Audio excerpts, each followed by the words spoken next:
Since we already learned about loops, conditional statements, list, dictionary, sets, tuples, so it's time to do three basic projects.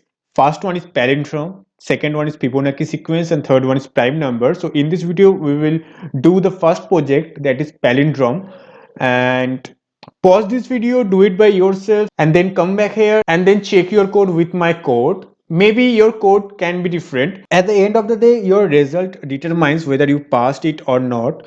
So the code may not be same, but the result should be same. Okay. So for example, in case of palindrome, before that, I just need to tell you that what is palindrome. Palindrome is like palindrome word. Sorry. Yeah.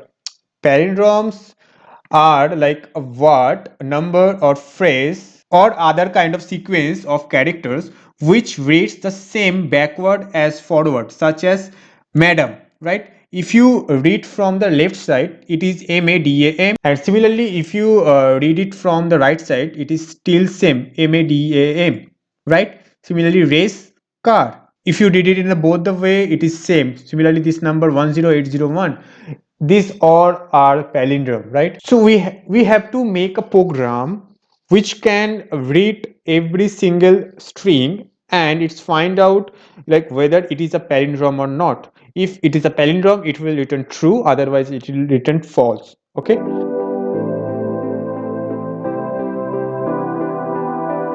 First of all, we need to take an input from the user. So s equals to input, enter text or whatever, and after that, okay, actually I accidentally run this code, so I'll just write whatever, and after that we have to reverse that text.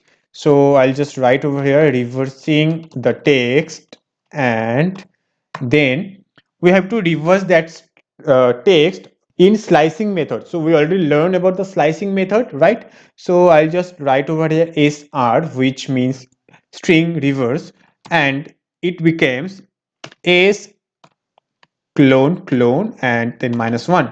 So it will reverse the string, and now we already done with the 60% of work. So now we just need to check whether both things is same, like SR and S is same or not. So if S is equals to SR, it will print true, or else it will print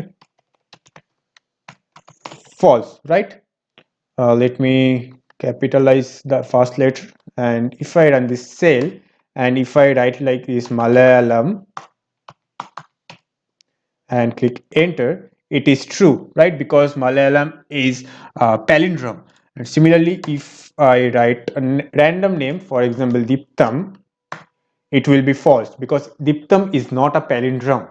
And let's check with number. So if I write that number, what is that, 10801, so 10801, it is true as well. So this is a simple code to check whether a number or string is palindrome or not, right?